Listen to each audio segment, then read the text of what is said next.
గత 2-3 నెలల నుండి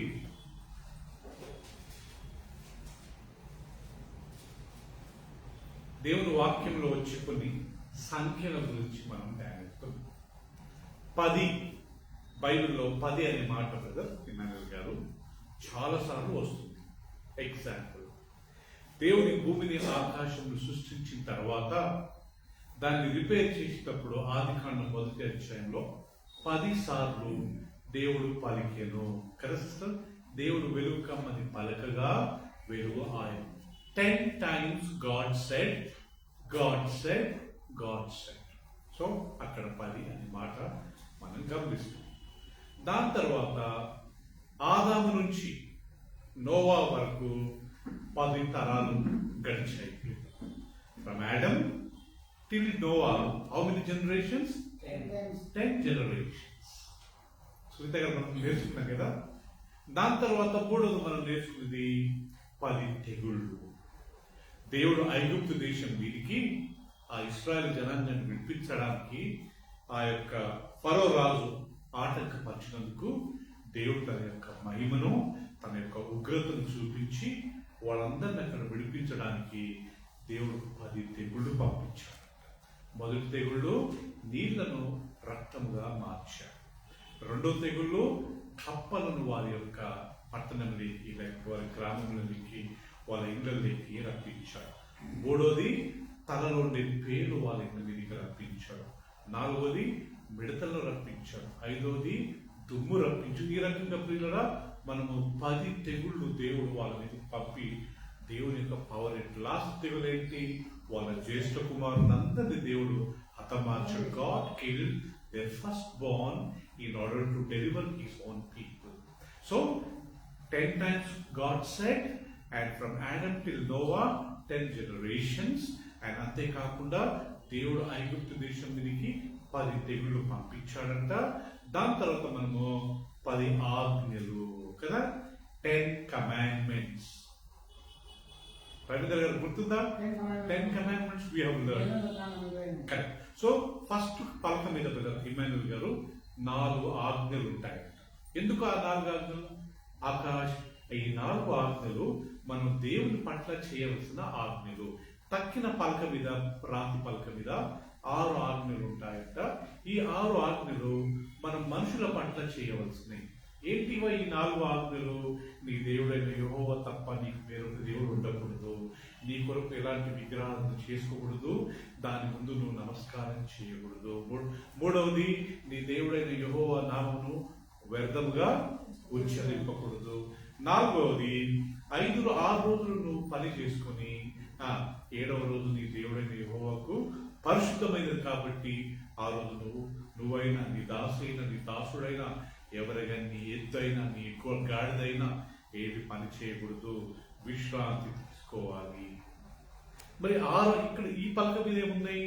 నరహత్య చెయ్యొద్దు, దొంగలించొద్దు, ఓకే, వ్యభిచరించొద్దు, అండ్ అబద్ధం ఆడొద్దు, అండ్ వేరే వారిది ఏం ఆశించొద్దు, ఓకే, వేరొకరి మీద అబద్ధ సాక్ష్యం పలుకొద్దు. సో ఈ 6 ఆజ్ఞలు మనం మనుషుల పట్ల చేయవలసిన ఆజ్ఞలు. ఈ 4 ఆజ్ఞలు మనం దేవుని పట్ల చేయవలసిన ఆజ్ఞలు. అర్థమైంది కదా? సో 10 ఆజ్ఞలు. దాని తర్వాత మనం ఏం నేర్చుకున్నాం ప్రియులారా? 10 మంది కన్యకలు. దాంట్లో 5 మంది బుద్ధి గలవారు, 5 మంది బుద్ధి లేనివారు.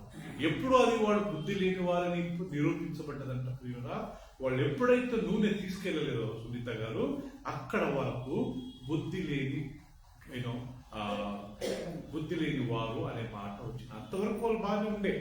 అందరి చేతుల్లో దీపాలు ఉన్నాయి కదా ప్రతాప్, అందరి చేతులలో ఆ యొక్క వెలుగు ఉంది, ఓకే, అందరి దగ్గర నూనె ఉంది.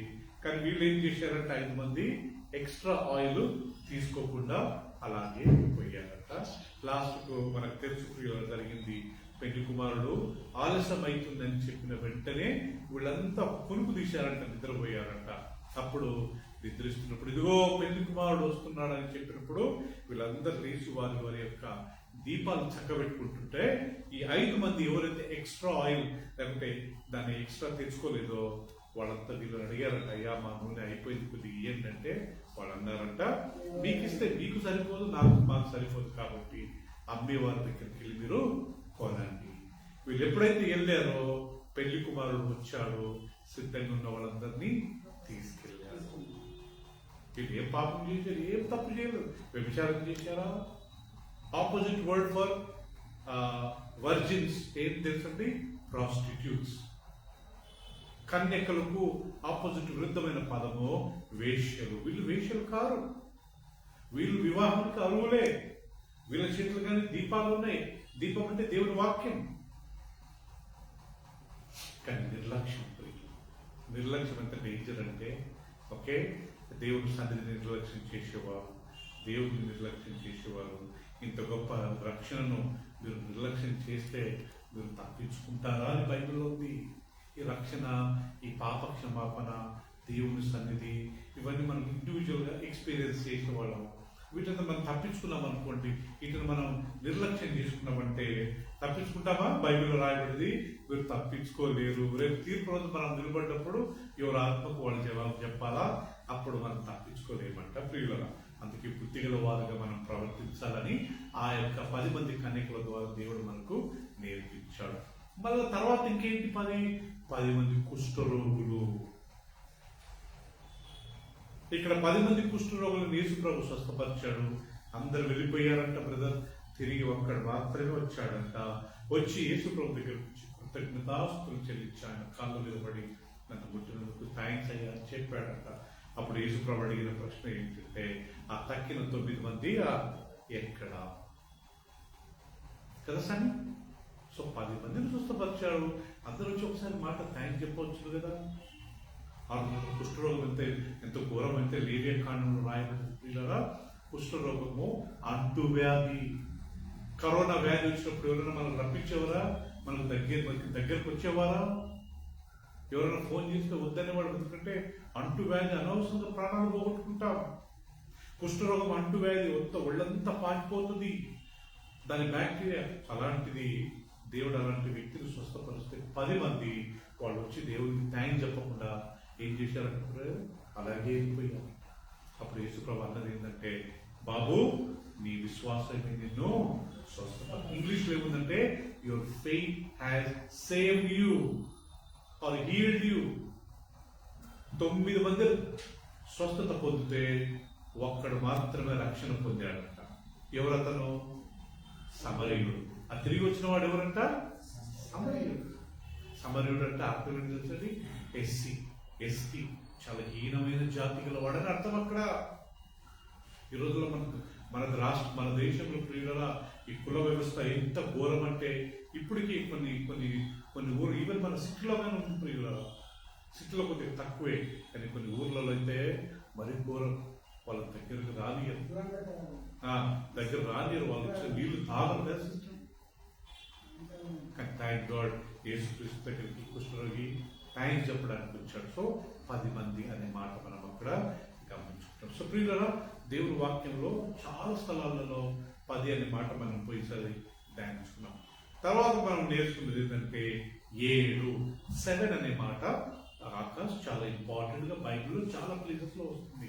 ఎగ్జాంపుల్ పోయిసరి మనం నేర్చుకున్నాం, దేవుడు 6 రోజులు పనిచేసి 7వ రోజు విశ్రాంతి తీసుకున్నాడంట బ్రదర్. ఆది కాండము 2వ అధ్యాయంలో రాయబడ్డది, దేవుడు ఇలా భూమి ఆకాశము సృజించి 7వ రోజు విశ్రాంతి తీసుకునేను, దాన్ని పరిశుద్ధపరిచాను. దేవుడే విశ్రాంతి తీసుకున్నాడంట. అంతేకాకుండా 10 ఆజ్ఞలలో దేవుడు చెప్పిన మాట ఏంటంటే, 6 రోజులు మీరు పని చేసుకోండి, 7వ రోజు ఏం చేసుకోండి? విశ్రాంతి తీసుకోండి. ఆ రోజు ఎవరే కానీ పనులు చేయకూడదు. దాని తర్వాత ప్రియులుగా మనం నేర్చుకున్నది ఏంటంటే, నామాన్ అనే ఒక వ్యక్తి ఉండేవాడు. అతనికి కుష్ఠరోగము ఉండేది. చివరికి అతను వెళ్ళి ఎక్కడ మునిగాడంట? యోర్దాను నదిలో మునిగాడు. ఎన్నిసార్లు మునిగాడంట? 7 సార్లు మునిగిన వెంటనే బ్రదర్ అతను తల నుంచి కాలు వరకు మొత్తం ఆయన కుష్ఠరోగం అంతా బాగైందంట. ఎందుకు అంటే, ఆ యోర్దాను నదిలో మన రక్షకుడైన యేసుక్రీస్తు గాని బాప్తిసం తీసుకోబోతున్నాడు. ఆ నీళ్లు చాలా పవిత్రమైన అన్నట్టుగా ఆ రోజులలో ఈ ఏలియా చెప్తున్నట్టు వెళ్ళి 7 సార్లు మునుగు. ఆయన లాస్ట్కి వెళ్ళి మునిగిన వెంటనే ఆయన ఒళ్ళంతా ప్రియులరా చిన్న పిల్లల మాదిరి ఆయన చర్మం అంతా చిన్న పిల్లల మాదిరి ఆయన అస్వస్థత పొందినట్టుగా మనము దేవుని వాక్యంలో చదువుకుంటాం. దాని తర్వాత మనం ఇంకోటి నేర్చుకున్నాం ఏంటంటే ప్రియులరా, ఈ ఎరికో గోడ చుట్టూ వీళ్ళు ఎన్నిసార్లు తిరిగారట? 7 రోజులు తిరిగారట. రోజుకు ఒకసారి అట 6 రోజులు తిరిగి 7వ రోజు 7 సార్లు తిరిగారట. పాయింట్. ఆ గోడ ఎంత పెద్దదంటే ఇమానుయేల్ గారు, ఆ గోడ మీద మనుషులు ఇల్లు కట్టుకుని ఉండేవారంట. రాహాబ్ ఎక్కడ ఉండేదంట? ఎరికో గోడ మీద ఇల్లు కట్టుకునేదంట. ఇప్పుడు మన గోడ ఇంతే ఉంటుందండి. ఇప్పుడు మా గోడ మీరు కింద పోయి చూడండి, కానీ ఎరుకో గోడ అంట కాదంట.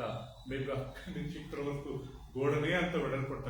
గోడ మీద కానీ బంగ్లా, గోడ మీద కానీ ఇల్లు అంటప్పుడు రాహాబ్ అనే ఆ యొక్క స్త్రీ ఆ గోడ మీద ఇల్లు కట్టుకుని ఉండేదంట. సో అప్పుడు లాస్ట్ ఆ ఎరుకో గోడలో అది ఫస్ట్ ప్రియుల యెహోషువ 31 యుద్ధాలు చేశాడంట. బ్రదర్ ఇమానుయేల్ గారు, జాషువా డిడ్ 31 వార్స్. 31 యుద్ధాలు చేశాడంట. 31 యుద్ధంలో 30 గెలిచాడంట, ఒక్కటే ఓడిపోయాడంట. ఆయి అనే ఒక చిన్న గ్రామంలో. ఎందుకు అక్కడ ఓడిపోయాడంట ప్రియులరా? అక్కడ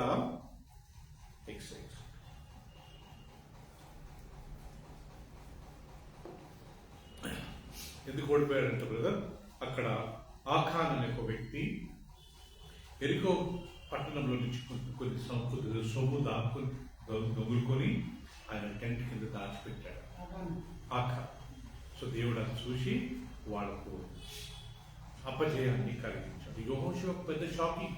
మేము ఇంత పెద్ద ఎరికో గెలిచాం ప్రభా, ఈ చిన్న అలియాబాద్ ఈ షామీర్పేట గెలవలేకపోయాం, హైదరాబాదే గెలిచాము, మేము షామీర్పేట ఓడిపోయాం ఏంటంటే, అప్పుడు దేవుడు అంటాడు, మీలో ఒకడు పాపం చేశాడు, మీలో ఒకడు పాపం చేశాడు. లాస్ట్ కనుక్కుంటే ఆఖాన్, ఏం చేశావు ఆఖాన్? నీ పాపాలు ఒప్పుకొని దేవుడిని మహిమపరచమన్నప్పుడు అప్పుడు ఆఖాన్ అంటాడు, అయ్యా నేను ఆ యొక్క ఎరుకో గోడ పడగొట్టినప్పుడు దేవుడు నేను లోపల ఉన్న కొన్ని బంగారము కొన్ని సొమ్ములు తెచ్చుకుని దొంగతనంగా అడిగితే అంత అవసరమా? చిన్న బంగారం దగ్గర 10,000 దగ్గర 1,00,000 రూపాయల దగ్గర అబద్ధాన్ని చెప్తామా? దొంగతనం చేసుకుంటామా? లాస్ట్ ప్రియులరా ఇశ్రాయేల్ పెద్దలందరూ వచ్చారు. వచ్చి వాళ్ళ తలల మీద చేతులు పెట్టారు. అందరూ వాళ్ళని రాళ్ళతో కొట్టి చంపేశారు. ప్రతాప్ కొట్టి చంపి వాళ్ళ శవాన్ని అక్కడే కాల్చేసి ఆ రాళ్ళన్నీ అక్కడే కుప్పేశారు. సో దేర్ఫోర్ యెహోషువ చేసిన 31 యుద్ధాలు ఆయన గెలిచింది ఏంటంట? 30 గెలిచాడు. 31లో 30 గెలిచారు, 1 ఓడిపోయాడు. ఎక్కడది? ఆయి. చెప్పండి. ఇంగ్లీష్ లో ఏఐ అంటారు, ఏఐ అంటారు, కానీ తెలుగులో ఆయి అని పేరు అంటారు. ఆ రకంగా 7 సార్లు అక్కడ తిరిగిన వెంటనే అంత పెద్ద గోడ కూలిపోవడం అంత ఆశ్చర్యం. అంటే స్తుతి ఆరాధనలో అంత బలం ఉంది. అందుకే పాటలు పాడేవారు, దేవుని స్తుతించేవారు, ఆయన కనపరుస్తున్నట్ట వాళ్ళు బలం పొందుకుంటారంట. దేవుని స్తుతించేవారు సామాన్యులు కాదు. నెబుకద్నెజర్ ఈ యొక్క విగ్రహానికి మేము నమస్కారం చెయ్యము, మా దేవుడిని ఆరాధించుకుంటాం. మేము నిప్పులు వేసిన పర్వాలే, మా దేవుడు మమ్మల్ని అక్కడి నుంచి తప్పించడానికి ఆయన సమర్థుడు.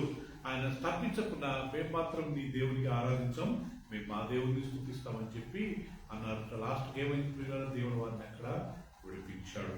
దాని తర్వాత ప్రియుల మనం నేర్చుకున్నది ఏంటంటే, నోవా ఆయన ఓడలేకి ఎన్ని జతలు తీసుకెళ్ళాడంట? 7 జతలు తీసుకెళ్ళాడంట. ప్రతి పక్షిని ప్రతి ప్రాణిని 7 జతలు తీసుకెళ్ళాడంట ప్రతాప్. ఎందుకంటే అవి లాస్ట్కు ఈ యొక్క వరదలు అయిపోయిన తర్వాత, నీళ్ళంతా అయిపోయిన తర్వాత మళ్ళీ కొత్త జనరేషన్ స్టార్ట్ కావాలి కదా. ఉన్న జనరేషన్ అన్ని నీళ్ళతో నాశనం అయిపోయినాయి. ఇప్పుడు ఈ 7 ఇట్లా ఓపెన్ చేసి మళ్ళీ ఈ పశువులు, ఈ ప్రాణులు, ఈ పక్షులన్నింటినీ బయటకు వదిలేశారట. అవి మళ్ళీ వెళ్ళి ఇంకా దాంతో సంతానము అభివృద్ధి అయిందంట. సో 7 అంత అద్భుతమైన మాట. అంతేకాకుండా పోయినసారి మనం నేర్చుకున్నాం దేవునికి 6 అసహ్యమైనవి కలవు, 7వది ఆయనకు హేయములు. ఏంటా 7 అంట ప్రియుల? పోయినసారి మనం నేర్చుకున్నాము, తీసుకుందామా? సామెతల గ్రంథము 6వ అధ్యాయము. Pratap can help me reading? 6వ అధ్యాయం. దేవునికి 7 విషయాలు అసహ్యమంట. పోయినసారి మనం నేర్చుకున్నాం. ఏంటా 7?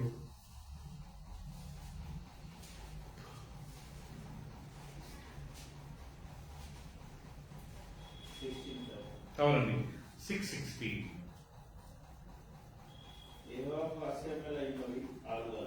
యెహోవాకు అసహ్యములైన 6 కలవు,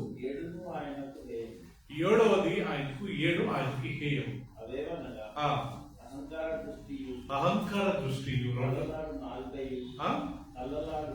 కదల్లాడు నాలుకయు, నిరపరాధులను చంపే చేతులు, దురాలోచనలు యోచించు హృదయము,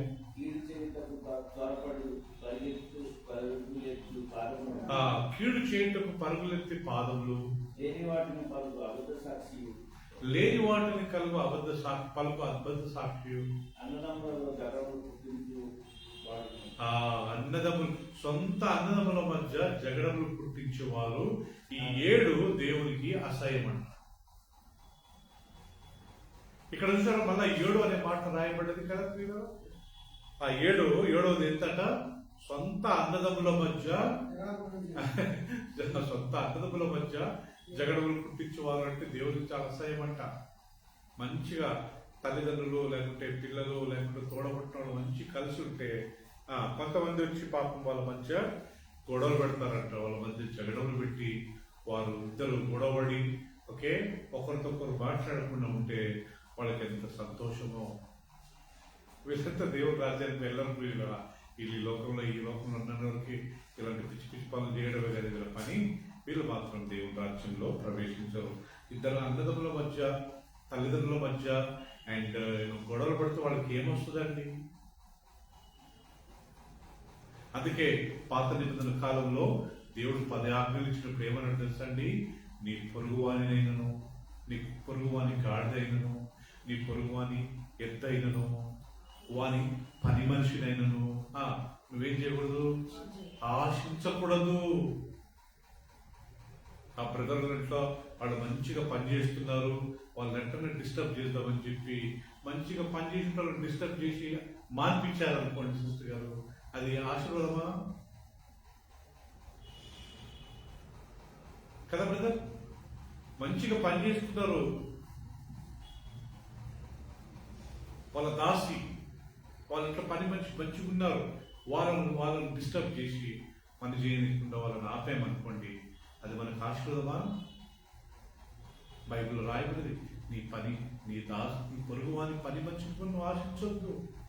చేసుకొని వాళ్ళ నోరు కొట్టేసినట్టు అవుతుంది, వీళ్ళ నోరు కొట్టేసినట్టు అవుతుంది కదా ప్రియుల.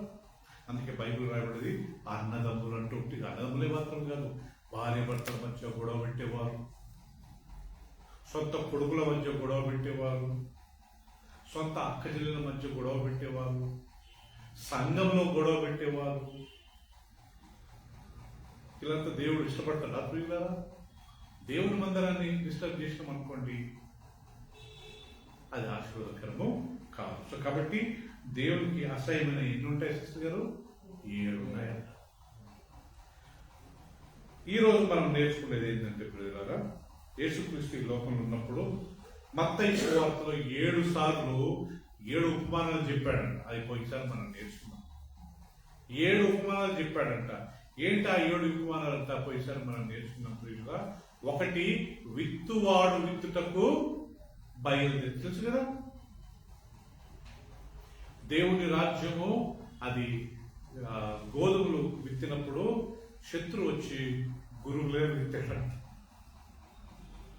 అప్పుడు యజమానుడు వచ్చి ఏంటో ఇక్కడ గురుగులుగా ఉన్నాయి వాటిని పని మనుషులు అన్నప్పుడు యజమానుడు అన్నాడంట, గోధుమలు గురుగులు 2 పీకినప్పుడు గురుగులతో పాటు ఏమొస్తాయి? గోధుమగా వస్తుంది. కాబట్టి ఇప్పుడు ఏం చేయొద్దు, అది పంట కాలం వరకు అంటే వదిలేసి పంట కాలంలో ఏం చేద్దాము, వాటిని పెరికిది గోధుమలను నా యొక్క పొట్లలోకి తీసుకెళ్ళండి, గురుగులను బయట కాల్చివేయండి. గురుగులు అంటే ప్రియులరా దేవుడిని అసహించుకొని, లేకపోతే సంఘంలో ఏదో మంచి విశ్వాస బాధలు ఉండి ఓకే గొడవలు పెట్టి, లేకపోతే సంఘంలో లేని ప్రాబ్లం చేసి వాళ్ళంతా ఎవరంటే సిస్టర్ గారు గురుగులు ఉన్న వాళ్ళంతా డిస్టర్బ్ చేసేస్తారంట. సో కాబట్టి ప్రియులరా మనం పోయినసారి ఈ 7 ఉపమానాలు మనం నేర్చుకున్నాం. ఈ రోజు మనం నేర్చుకునేది ఏంటంటే యేసుక్రీస్తు ఈ లోకంలో ఉన్నప్పుడు ప్రియులరా ఆయన చెప్పిన 7 శ్రమలు.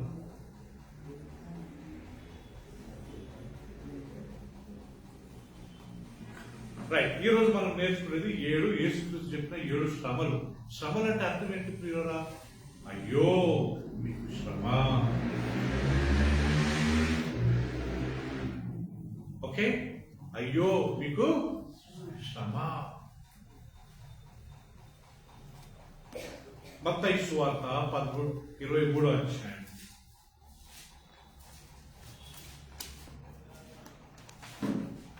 మత్తయి సువార్త 23వ అధ్యాయం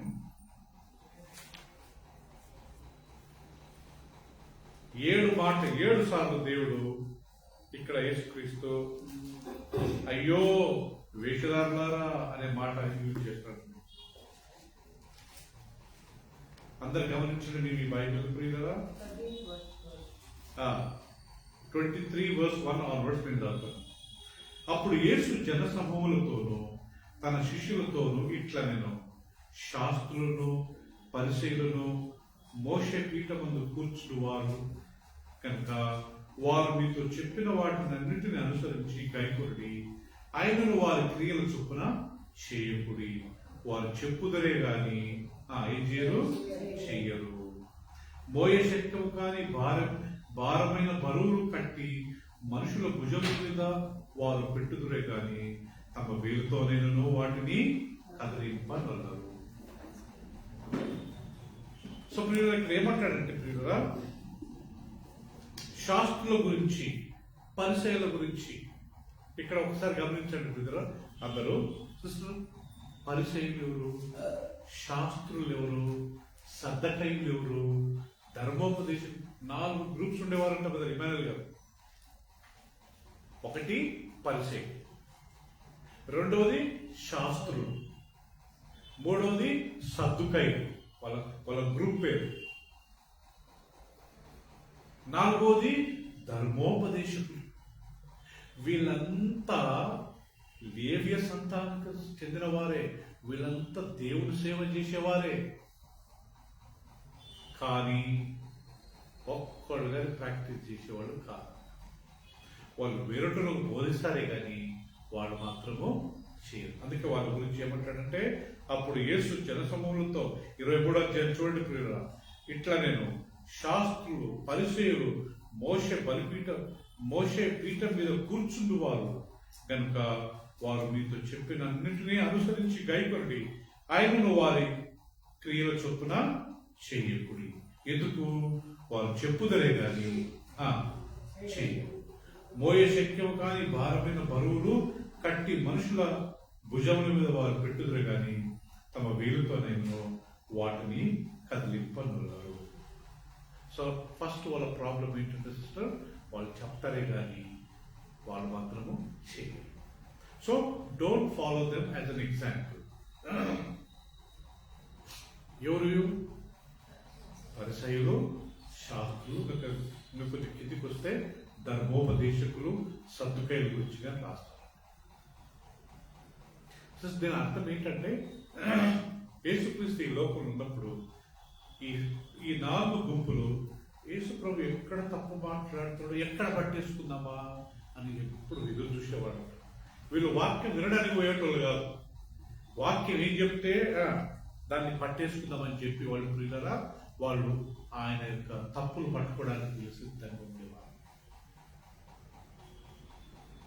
సో పరిసయ్యులు, శాస్త్రులు, సద్దుకైలు, ధర్మోపదేశకులు అంటే అర్థం ఏంటంటే వాళ్ళు వాక్యం వినరు.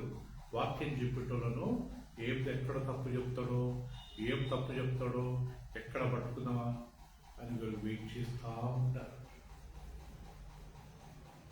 ఏ సంఘంలో అయినా, ఏ ఏ ఫెలోషిప్లో అయినా అలాంటి వాళ్ళు ఉంటారండి. ఇన్ని సంవత్సరాలు మంచి మంచి వాక్యాలు చెప్పిన వాళ్ళకి అసలు లెక్కగానే లేదు. ఏదైనా బై మిస్టేకో ఏదన్నా ఒకసారి ఏదైనా చెప్పామనుకోండి, అది తప్పే ఉండొచ్చేమో ప్రియుల, ఇంకా దాన్ని పట్టుకుంటారనమాట. మీరు ఈ మాట అన్నారు, మీరు తప్పు చెప్పారు. వీళ్ళంతా ఎవరంటే చెప్పండి, పరిసయ్యులు. వీళ్ళంతా రిచి ఇన్ని సంవత్సరాలు మంచి వాక్యం చెప్పి బాప్తిసం ఇచ్చి ప్రభులోకి నడిపించి వాళ్ళకు అన్ని చేస్తే అవన్నీ మర్చిపోయి ఒక చిన్న తప్పు ఏమైనా మాట్లాడారనుకోండి, దాన్ని ఏం చేస్తారంట, దాన్ని పట్టుకొని దాన్ని చాలా పెద్దగా చేస్తారు. సో మనలో ఎవరే కానీ పరిశీలిగా శాస్త్రంగా ఉండకూడదు ప్రియులారా. యేసుక్రీస్తు వీళ్ళ గురించి చెప్తున్నాడు. వీళ్ళు చెప్తారే కానీ చెయ్యాలి. వాళ్ళు మనుషుల మీద పెద్ద పెద్ద భారాలు పెడతారు కానీ వాళ్ళు తమ వేరుతనని వాటిని కదిలించరు. వాళ్ళు చెప్పేది చేయండి, కానీ వాళ్ళు చేసినట్టు వాళ్ళు చెప్పడం బాగుంటుంది, ప్రీచింగ్ బాగుంటుంది, వాళ్ళు ప్రాక్టీస్ చేయరు. So don't they take their life as example, take their teaching as a example. You got my point? మళ్ళీ చదువుతాను వినండి ప్రియులారా. అప్పుడు యేసు జనసమూహంతో తన శిష్యులతో ఇట్లా, నేను శాస్త్రులను పరిసయ్యులను మోషే పీఠం మీద కూర్చుండువారు గనుక వారు మీకు చెప్పు వాటిని అనుసరించి గైకొనుడి, ఆయనను వారి క్రియల చొప్పున చేయకు. ఎందుకు? వారు చెప్పుదరే కానీ ఏం చేయరు. వీళ్ళు చెప్తారు కానీ చేయరు కదా బ్రదర్. వేరేటోళ్ళు చెప్తారు కానీ వీళ్ళు చేయరు. అందరు క్లీన్ చేయండి, అందరు ఊడవండి, లేకపోతే అందరూ అది క్లీన్ చేయండి. వీళ్ళు ఎప్పుడైనా చేశారా? కదా ప్రియులా, ఇది ఒక్కటే కాదు, చాలా చాలా విషయాలు. దాని కింద అయ్యో వేషధారులారా అని 7 సార్లు అంటాడండి ఆ మాట. నేను ఇప్పుడు వస్తాను ఆ పాయింట్కి. తర్వాత ఈ శిష్యుల వీళ్ళ గురించి, పరిసర గురించి ఏమంటాడు ప్రియులరా? బోయశక్యం కాని భారమైన బరువులు కట్టి మనుషుల భుజముల మీద వారు పెట్టుదరే కానీ తమ వేలుతోనైనను వాటిని కదిలింపనరు. మనుషులకు కనబడు నిమిత్తము తమ పనులన్నీ చేయుదురు. తమ రక్షరేఖలు వెడల్పుగాను తమ చెంగులు పెద్దవిగాను చేయుదురు. రక్షరేఖలు, చెంగులు అంటే ఏం తెలుసా అండి? వాళ్ళు వేసుకుంటారు కదా పెద్ద white gown brother, white gown. ఆ వైట్ గౌన్ 2 చేతులకు ఇట్లా మన మాత్రం చిన్నగా ఉండదు, ఇంత పెద్ద పొడుగు ఉంటుంది అంటండి ఆ రక్షరేఖలు. సో వాళ్ళు చేయ అంటుగానే ఆ కింద వైట్ అంతా కింది వరకు భూమి మీద తగిలేదంట. సో వాళ్ళు తమ రక్షరేఖలు, వాళ్ళ చెగులు పెద్దగా చేస్తారంట. అంటే ఏదో పెద్ద దేవతతో వచ్చాడు, చేతులు పెట్టి మన ఆశీర్వాదిస్తున్నాడు అని చూపించుకుంటారే కానీ వాళ్ళ విషయంలో యేసుక్రీస్తు అంటాడు, తమ రక్షరేఖలు వెడల్పు చేదురు, తమ చెంగులు పెద్దవిగా చేదురు. విందులలో అగ్రస్థానంలో, సమాజ మందిరంలో, అగ్రపీఠములను, సంత వీధులలో వందనములను మనుషుల చేత బోధకులని పిలువబడుట కోరుదురు. మీరైతే బోధకులని పిలువబడవద్దు, ఒక్కడే మీ బోధకుడు. మీరందరూ ఎవరంట? ఈ వాక్యం నన్ను ఆల్మోస్ట్ ఒక 30 years బ్యాక్ ఇమ్మనల్ గారు, మీరందరూ సహోదరులు అన్న మాట నన్ను పట్టేసింది. అప్పటి నుంచి నేను ఎవరే కానీ నన్ను పాస్టర్ అంటే ఈ వాక్యం చూపించి పాస్టర్ అవుతండి, మనం అందరము సహోదరు. బోధకులారా పిలిపించుకోవద్దు. Reverend, doctor, pastor, bishop, Bible ఎక్కడన్నా ఉందా ప్రియులారా? ఏమనుంది ఇక్కడ? మీరంతా సహోదరులు. బోధకులారా అని పిలవద్దు, మీకు ఒక్కడే బోధకుడు. ఎవరు ఆ బోధకుడు నుంచి? యేసుక్రీస్తు. మీరంతా ఎవరికి? సహోదరులు.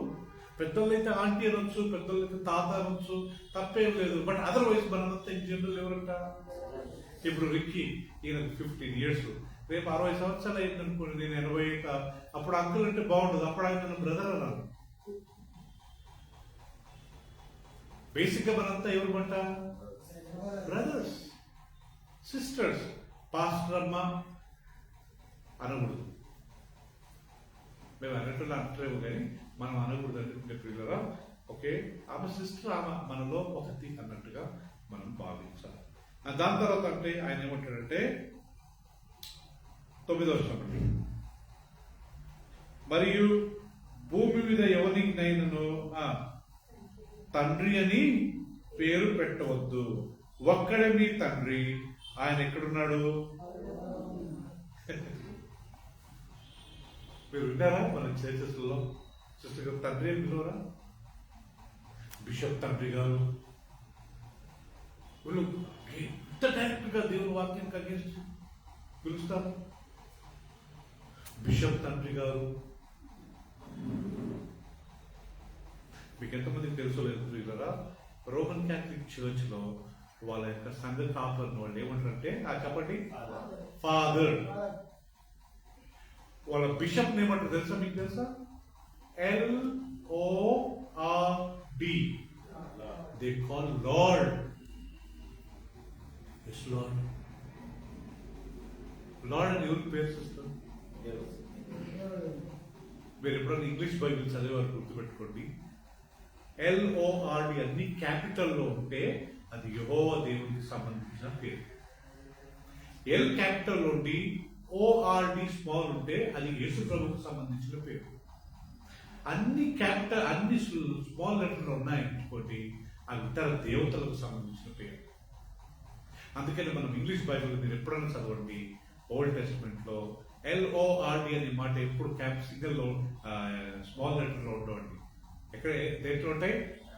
అన్ని మీరు ఎప్పుడైనా నాకు స్మాల్ లెటర్ లో చూపండి, ఇంగ్లీష్ ఓల్డ్ టెస్ట్మెంట్ లో ఇంగ్లీష్ లో చూపిస్తాను, ఒక్కటి చూపించలేదు.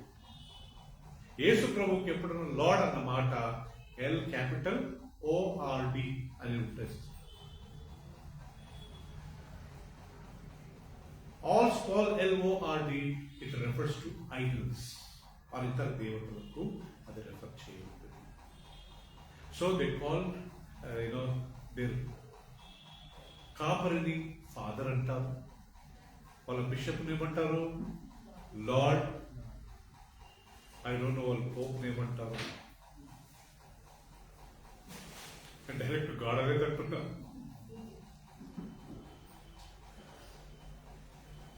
నేను చాలాసార్లు ఇక్కడ మనం కొన్ని church, ESI church, Methodist church పాస్టర్లను కలుస్తుంటాను.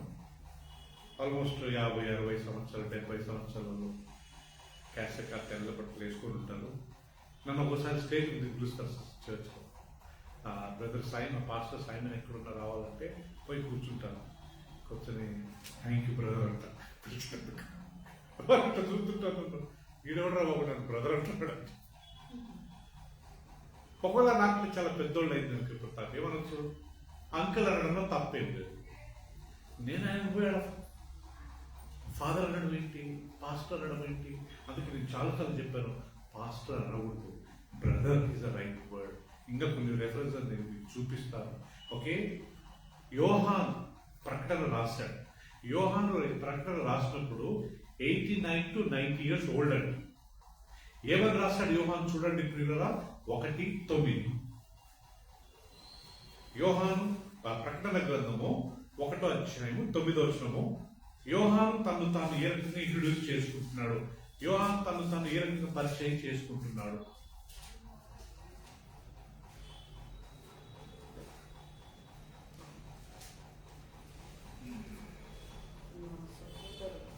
సిస్టర్ ఎవరినప్పుడు తెలుగులో చదువు గట్టిగా. మీ సహోదరుడును యేసును బట్టి శ్రమలోను, రాజ్యంలోను, సహనంలోను పాలివాడనైన యోహానును నేను దేవుని వాక్యం నిమిత్తము. చాలు సిస్టర్ గారు, ఇక్కడ మీ సహోదరుడును, బ్రదర్ ఇమానుయల్ గారు, ఇంగ్లీష్ లో నుంచి ఏముంది? I John both your brother and companion. చాలు, I John both your brother. How old is he? 89 or 90 years. How is introducing himself? Huh? Brother. Right. ఇప్పుడు యేసు ప్రభు ఏం చెప్పాడు? యోహాను సువార్త 21వ అధ్యాయం అండి. ఇప్పుడు యేసుక్రీస్తు మూడో దినం లేచాడు, పునరుత్థానుడయ్యాడు. కొంతమంది వచ్చి ఆయనను ముట్టబోతున్నారు. అప్పుడు యేసు ప్రభు అంటాడు, నన్ను ముట్టొద్దు, ఇంకా నేను తండ్రి యొద్దకి పోలేదు. యోహాను సువార్త ఐ థింక్ చెప్తానండి.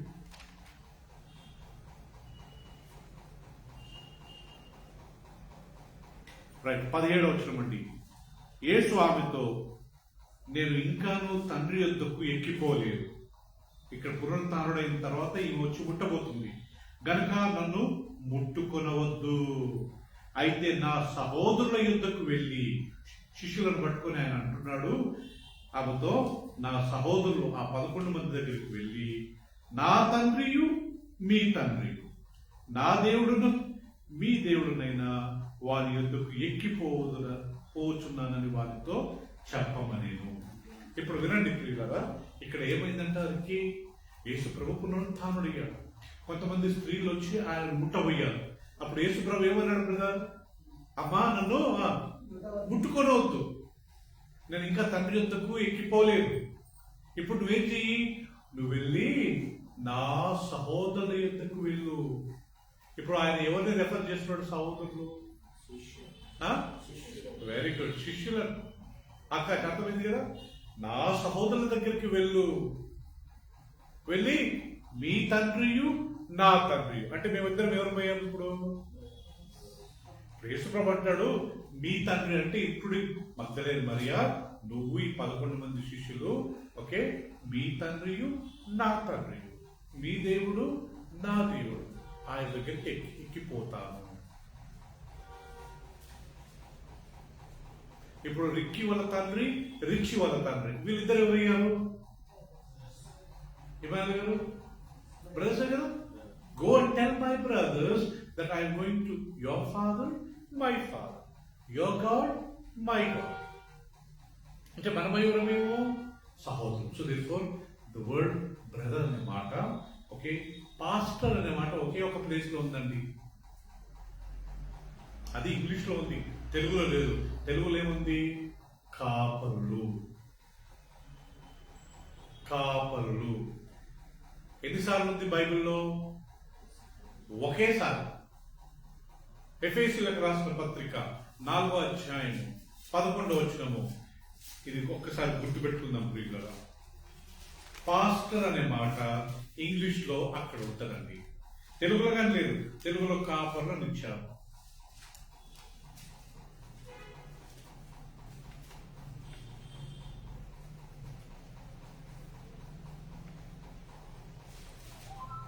మేము 13 చదువుకుందామండి.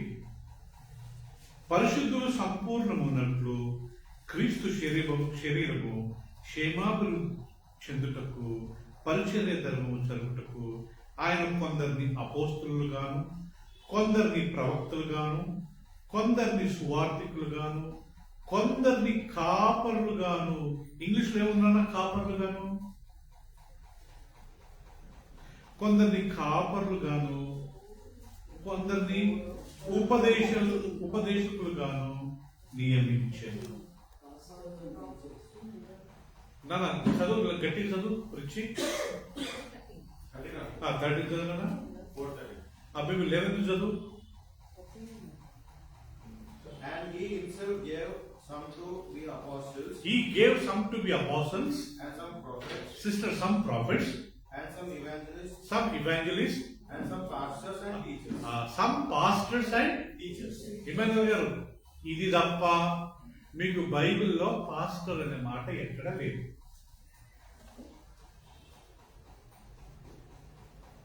ఏమనుంది? బ్రదర్స్ అనే మాట ఉంది. ఎక్కడుంది? ఎగ్జాంపుల్ యాకోబు పత్రిక తీసుకుందాం.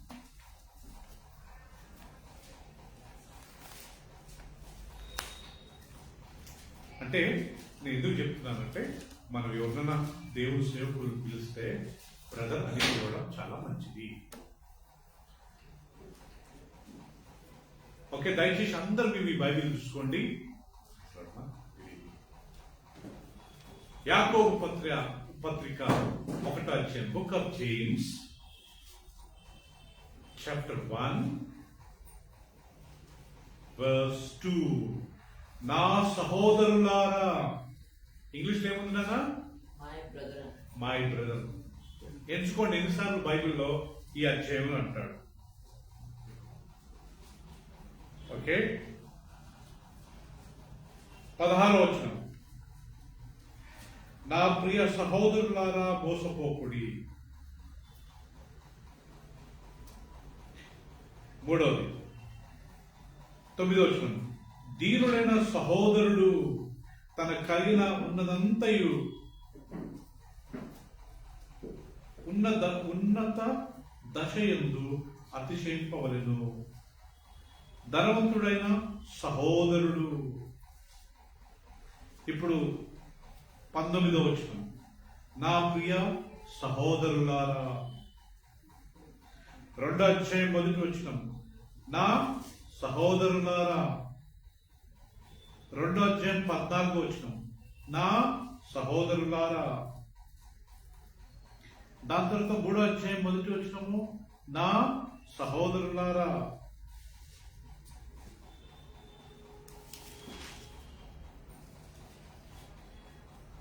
ఐ థింక్ 4వ అధ్యాయము 11 7వ వచనము, సహోదరులారా. 12 సహోదరులారా. చెప్పండి ప్రియులారా, మనము ఇప్పుడు ఇక్కడ యాకోబు సంఘస్థులను ఏమని రెఫర్ చేస్తున్నాడు కదా ఇమానుయేల్ గారు? సహోదరులారా. అంటే ఇక్కడ పాయింట్ ఏంటంటే శీలా పాస్టర్ అనే మాట ఒకే ఒక స్థలంలో ఉంది. అది ఏమని ఉంది? దేవుడు కొంతమంది అపోస్తలులు గాను, కొంతమంది ప్రవక్తలు గాను, కొంతమంది సువార్తికులు గాను, కొంతమంది కాపర్లుగా, అక్కడ ఇంగ్లీష్ లో పాస్టర్స్ అంది, కొంతమంది టీచర్స్ గా నియమించాడు. సో దేర్ఫోర్ ఇప్పుడు మీకు తెలుసు లేదు, బిల్లీ గ్రామ్ విన్నారు కదా, పేరు చేస్తున్నారు. బిల్లీ గ్రామ్ చాలా పెద్ద ఇవాంజలిస్ట్. అందరు ఆయన ఏమనేవారు తెలుసా? ఇవాంజలిస్ట్ అనేవారా? బ్రదర్ అనేవారు. Bakht Singh is known as apostle, కానీ ఆయన అందరూ బ్రదర్ భక్తి సింగ్ అనేవారు. Dhinakaran brother he was a very good evangelist. ఆయన ఎవరన్నా ఇవాంజలిస్ట్ అని అనడం విన్నారా? బ్రదర్ దినకరన్. అక్కడ బెంగళూరు జాక్ పూనన్ అని ఒక ఆయన very good Bible teacher. R Stanley ఆయన వెల్లూరులో ఉంటారు, చాలా మంచి బైబిల్ టీచర్. వీళ్ళను బ్రదర్స్ అంటారు కానీ బైబిల్ టీచర్ అంటారా? ఎవరు అంటుంటారు బ్రదర్ మీరు మరి టీచ్ చేస్తారు, మంచి బైబిల్ టీచింగ్ నాలెడ్జ్. నేను దాన్ని ఒప్పుకోండి. అట్టనే నన్ను టీచర్ అని పిలవమంటారా? మనం టీచర్ అయినా, అపోస్టులైనా, ఇవాంజలిస్టులైనా, ప్రవక్తలైనా, పాస్టర్స్ అయినా ఎవరు మనమంట? బ్రదర్స్.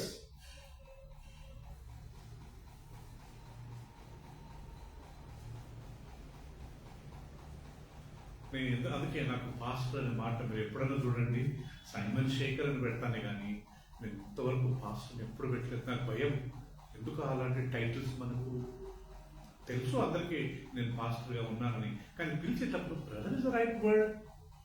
పెద్దోళ్ళు అయితే సైమన్ అని పిలవడం తప్పేం లేదు. ఇప్పుడు వినోదుల మమ్మీ అలాంటి వాళ్ళు, ఓకే, పెద్ద తల్లి లాంటి అలాంటి వాళ్ళు పిలిస్తే ఏం తప్పు బ్రదర్? అయ్యా సైమన్ అయ్యా అంటే ఏముంది తప్పు? We're not pastor. And specially సేవ చేసుకునే మనము, నేను పాస్టర్, నేను ఎవరంట? బ్రదర్. యేసుక్రీస్తు ఏమంటాడు? You go and tell my brothers I'm going to your father and my father, your God and my. యోహాను 90 సంవత్సరాల వ్యక్తి ఏమని ఇంట్రొడ్యూస్ చేసుకుంటున్నాడు? I John your brother. రిచ్ you got it? Who is Jesus? He is our brother. Jesus ను తండ్రి అనకూడదు ప్రియులారా. నా సహోదరుడికి వెళ్ళి చెప్పమంటాడు. హీబ్రూస్ లో రాయబడింది I'm your brother. Jesus is not my father. Jehovah is my father. Who is Jesus? My brother. ఆరాధించినప్పుడు మనం జీసస్ని ఆరాధించవచ్చు, తండ్రిని ఆరాధించవచ్చు, పరిశుద్ధాత్మ దేవుని ఆరాధించవచ్చు. పాస్టర్ గారు అనే మాట నేనైతే ఇంతవరకు సామాన్యంగా ఎవరిని పిలవనండి. Better call somebody as a brother. మేము కానీ ఆ టైటిల్స్ పెట్టించుకోకూడదంట. రెవరెండు, డాక్టరు, రైట్ రెవరెండు కదా ప్రియులారా, బిషప్, పాస్టరు. కొంతమందికి మరీ 4 పేర్లు ఉంటాయి. Right, reverend, doctor, bishop. చిన్నగా బాబు ఆయన పేరు అండి. నేను ఒకసారి వెతుకుతున్నాను, ఆయన పేరు ఎక్కడుందో బాబు అంటే లప్పుడు దగ్గర మధ్యలో బాబు. కానీ దానికన్నా ముందేముంది? RT, right, REV, reverend, DR, doctor, PIS, pas, తర్వాత బిఏబియు, బాబు, దాని తర్వాత ఎంబీఏ, బీడీ, బీటీహెచ్, ఎంటీహెచ్, 4 డిగ్రీలు చేసిండు. సో ఫస్ట్ 4 టైటిల్స్, ఆయన మధ్యలో పేరు, తర్వాత 4 డిగ్రీస్. పేరు చూస్తే నాకు కనపడలేదు ఎక్కడ బాబు, ఇంత పెద్ద పేరా? ఇది అన్యులు చూపించుకుంటారండి. రక్షణ లేనోళ్ళు ఇలాంటి పనులు చేస్తారు. మంచిగా మారు మనసు పొందిన వ్యక్తి, వాక్యం తెలుసుకున్న వ్యక్తి బ్రదర్ అని పిలిపించుకుంటారు. మనం కానీ దేవుని వాక్యం ప్రకారం మీరు బోధకులారా అని పిలవద్దు. మీకు ఒక్కడే బోధకుడు. రెండోది తండ్రి అని ఎవరిని పిలవద్దు. మీకు ఎంతమంది తండ్రి? ఒక్కడే. ఆయన ఎవరు? పరలోకమందున మీ తండ్రి. మీరందరూ సహోదరులు కదా ప్రతాప్? We are all brothers. నేను రీసెంట్ గా ఒక అంకుల్ ఫ్యూనరల్కి వెళ్ళానండి కుప్పల్లో. ఆయన ఒక హెబ్రోన్ ఫెలోషిప్కి వెళ్తుండే. ఆయన చనిపోయినప్పుడు అందరూ సాక్ష్యం ఇస్తున్నారు. ఏం తెలుసా బ్రదర్?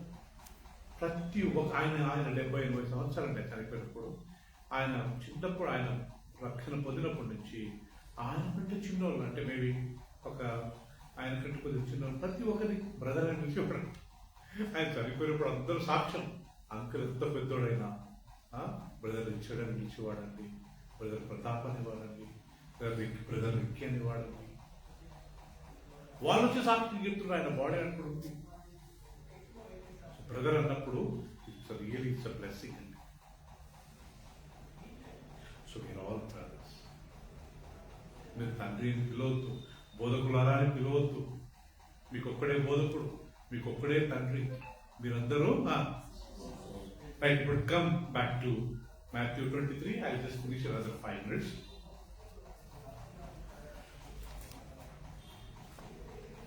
Matthew 23.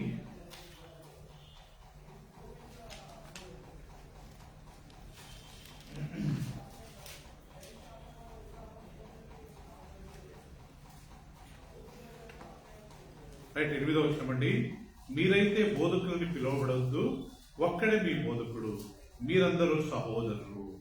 మరియు భూమి మీద ఎవరికైనాను తండ్రి అని పేరు పెట్టవద్దు, ఒక్కడే మీ తండ్రి, ఆయన పరలోకమందున్నాడు. మరియు మీరు గురువులని పిలువబడవద్దు, క్రీస్తు ఒక్కడే మీ గురువు. మీరు అందరికంటే గొప్పవాడు, మీకు పరిచారకుడై ఉండవలను. తను తాను హెచ్చించుకున్నవాడు తగ్గింపబడును, తను తాను తగ్గించుకున్నవాడు ఏం చేయబడతాడంట? హెచ్చింపబడతాడు. అంటే ఈవెన్ గురువులారా అని పిలవద్దంట. మన గురువులు వచ్చి మనకి ఇప్పుడు వాక్యం చెప్తారని కొన్ని చర్చలు ఇంట్రొడ్యూస్ చేస్తారండి కదా సిస్టర్? క్లియర్ గా అయితే తెలుగులో గురువులని పిలవద్దని ఉంది, మనకు కానీ పిలవద్దంట. సో ప్రియులారా, మనము బైబిల్ రాయబడింది, మీలో అందరికంటే గొప్పవాడు మీకు పరిచారకుడై ఉండాలి. వచ్చి ప్రసంగం చేసి పోవడం కాదు కదా ప్రియులారా. దాని అర్థం ఇదే. ఇక్కడ కొన్ని ప్రసంగం చేసి వెళ్ళిపోవడం కాదు, అందరితో మాట్లాడి అందరూ తగ్గించుకొని అందరికి పరిచయం చేయాల.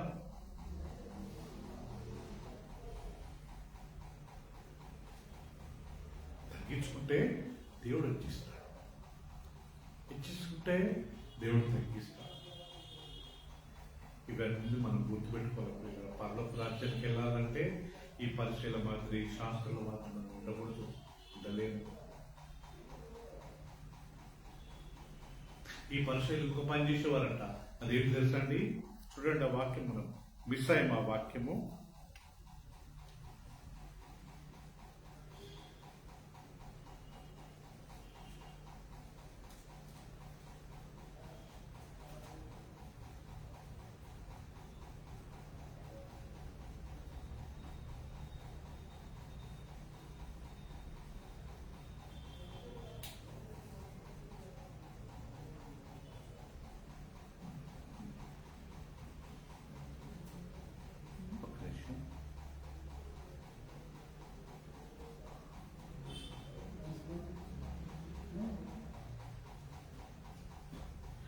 వారు ఒకరిని వారి మతంలో చేర్చుకోవడానికి భూమి ఆకాశం తిరిగి వస్తారన్నది.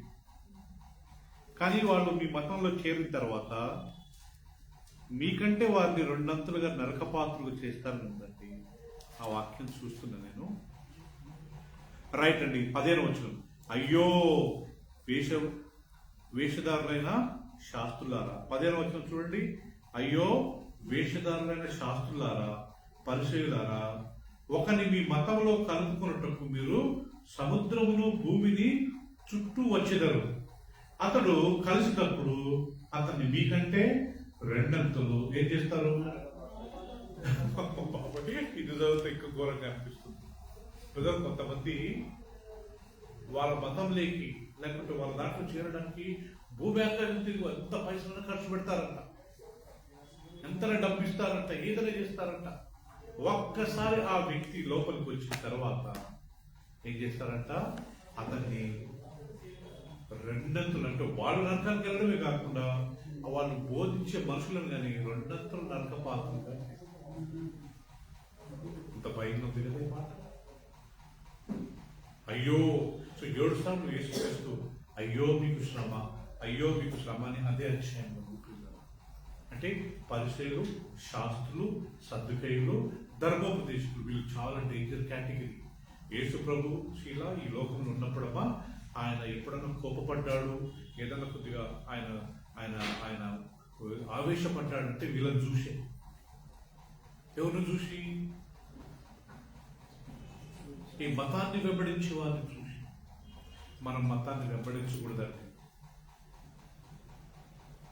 మనం ఆత్మీయులు. ఆదాం నుంచి ఈ రోజు వరకు జస్ట్ 2 స్ట్రీమ్స్ వస్తున్నాయండి. ఒకటి స్పిరిచువల్ గా ఉండేవారు, ఆత్మీయంగా ఉండేవారు, ఒకళ్ళు మతాన్ని వెంబడించేవారు. మనం మతాన్ని వెంబడించి మతం నుంచే బయటకు వచ్చాం. ఇప్పుడు మనం ఆత్మీయులు, రక్షణ పొందాం, పాపాలు ఒప్పుకున్నాం, మన పేరు జీవగ్రంథంలో రాయబడ్డది, బాప్తిజం తీసుకున్నాం. ఆత్మీయంగా ఉండాలి. మనం ప్రభు నమ్ముకుని ఇంత తీసుకుని మళ్ళా మతాన్ని వెంబడించాం అనుకోండి. అబ్రహాం ఆత్మీయంగా ఉండేవాడు, లోతు మతస్థుడుగా ఉండేవాడు. మతం అంటే రోజు చర్చకి వెళ్తాడండి, బయట చదువుకుంటాడండి, ప్రేయర్ చేసుకుంటే దేవుడితో రిలేషన్షిప్ ఉండదు. పైకి ఏదో చదివినామా, ప్రేయర్కి వెళ్ళామా, సండే వెళ్ళామా.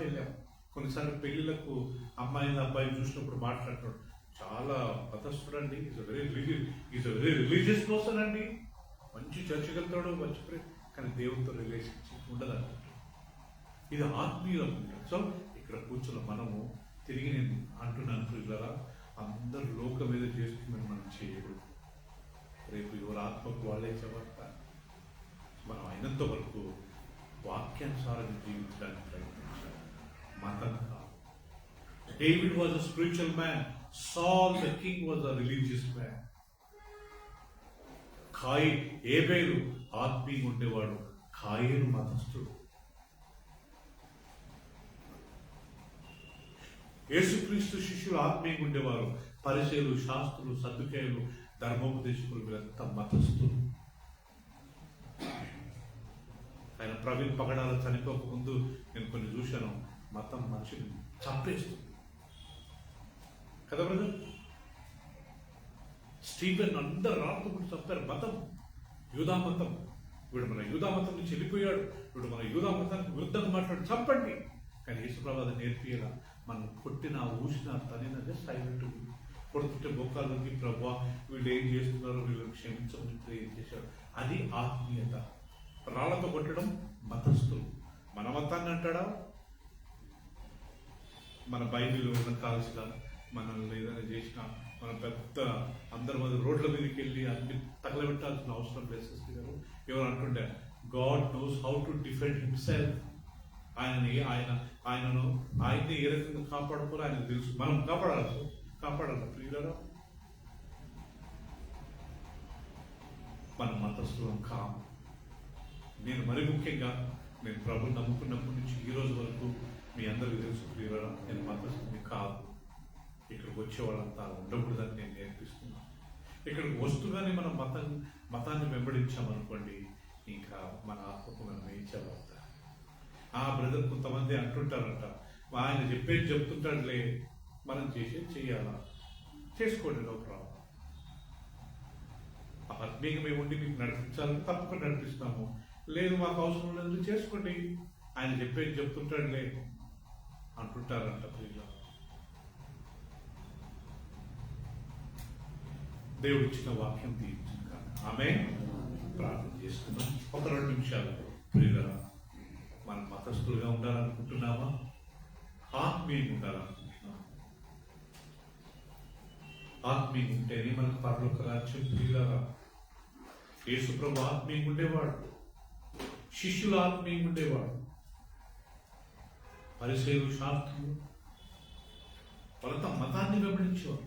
ఏదో రూల్ ప్రకారం అది చేయాలా, మందిరానికి వెళ్ళాలా, ఒక గంట బైబిల్ చదువుకోవాలా, ఇయ్యాలా, అంతే. No relationship with God. మనమంట కాదండి. రక్షణ పొందాం, నిజంగా రక్షణ పొందాం, పాపాలు ఒప్పుకున్నాం, బాప్తిసం తీసుకున్నాం, ప్రభువు తెలుసుకున్నాం. ఆ ఆచారాలు, ఆ మతం మనకొద్దు. మనకు వాక్యం కావాలి, ఆత్మీయ జీవితం కావాలి.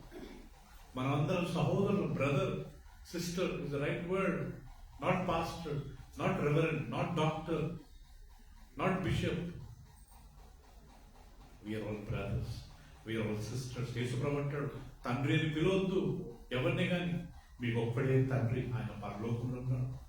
ఎవరిని బోధకుడా అని పిలవద్దు, మీకు ఒక్కడే బోధకుడు, ఆయన యేసుక్రీస్తు. గురువులారా అని పిలవద్దు, మీకు ఒక్కడే గురువు, మీరందరూ సహోదరులు. 89-90 సంవత్సరాల యోహాన్ అంటాడు, మీ సహోదరుడు యోహానును నేను. యాకోబు రాస్తున్నాడు, నా సహోదరులారా, నా సహోదరులారా, నా సహోదరులారా. యేసుప్రభు అంటాడు, మరియా మగ్దలేని మరియా, నన్ను ముట్టొద్దు, వెళ్ళి నా సహోదరుడు చెప్పు, మీ తండ్రి నా తండ్రి, మీ దేవుడు నాది. ఆయన దగ్గరికి వెళ్ళాలి. Jesus is our brother. యేసుక్రీస్తు మన సహోదరుడు. మనమందరం సహోదరులు. ఆ సహోదర ప్రేమ ఉంచుకుందాం. రేపు దేవుని రాజ్యంలో ప్రవేశించడానికి ఇది మనకు చాలా చాలా సహాయపడుతుంది. పరిశుద్ధుడైన మా తండ్రి, ఇంతవరకు మీ వాక్యాన్ని మాకు నేర్పించారు. కొన్ని విషయాలు తెలుసుకుంటూ మాకు సాయం చేసినందుకు స్తోత్రాలు తండ్రి. మేము చాలా సీరియస్గా ఈ వాక్యాలను మేము తీసుకోవాలా, దాన్ని మేము ఫాలో కావాలా ప్రభావ. మా గురంతా ఇవే ప్రభావ. నాయన విశ్వాసంలో, నాయన మతస్థులు కాకుండా ఆత్మీయంగా మేము ఎదుటప్పుడు మాకు సాయం చేయండి ప్రభావ. ఇంతవరకు అనేక విషయాలు మాకు నేర్పించారు. ఇంకా కొన్ని విషయాలు మాకు ప్రతి వారం మీరు నేర్పించుకొని వచ్చిన ప్రతి ఒక్కరిని పేరు పేరున దీవించండి ప్రభావ. ఈ చలిలో అంత దూరం నుంచి వచ్చిన ప్రతి ఒక్కరిని నాయన నూరంతరంగా ఫలింపు చేయండి. వచ్చిన ప్రతి వారి కుటుంబంలో శాంతి, సమాధానం, ఆరోగ్యాన్ని, ఆయుష్ను దయచేయండి ప్రభావ. ఆయన నిన్ను వెతికి వచ్చిన ప్రతి ఒక్కరికి నూరంతరంగా ఫలం దయచేయండి. రాని వారిని గారి జ్ఞాపకం చేసుకుంటాం తండ్రి. వారి జ్ఞానాన్ని దీవించండి. యేసు ప్రభువు పరిశుద్ధ నామములో ప్రార్థించి వేడుకుంటున్నాము.